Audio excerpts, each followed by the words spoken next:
buying a house at 20 years old was a fantastic idea. Number one, I had bought the house for $450,000, so that makes my monthly payment, well, with $80,000 down, so my mortgage was $375 at a 5.5% interest rate, so that makes my monthly payment $2,950. Okay, after utilities and bills and all that, it runs about $3,300. Okay, it's a 4-bedroom, 2-bathroom house in California.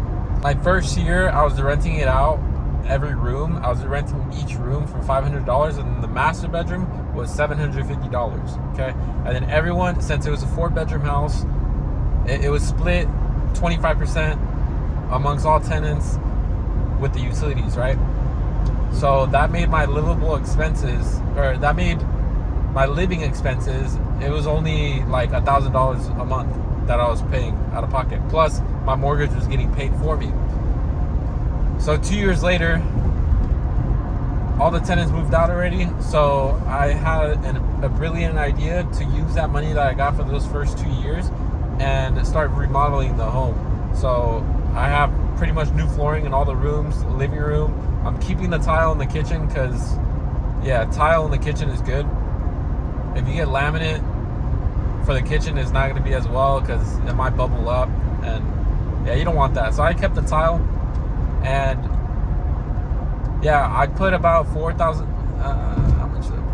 Maybe about $3,000 to $4,000 on flooring, and then I painted all the walls white so it looks more modern, more fresh.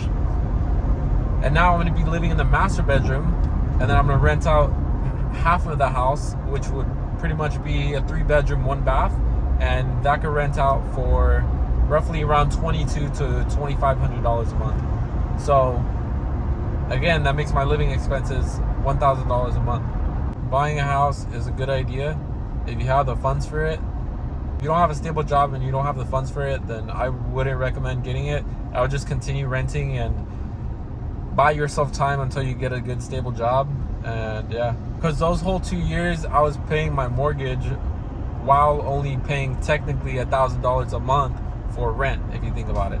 Okay, like rent in California is roughly around $2,200 to $2,400 for like an apartment, and I had a whole house and I was getting it for half the price. When you have a house, you can use it as leverage and house hack.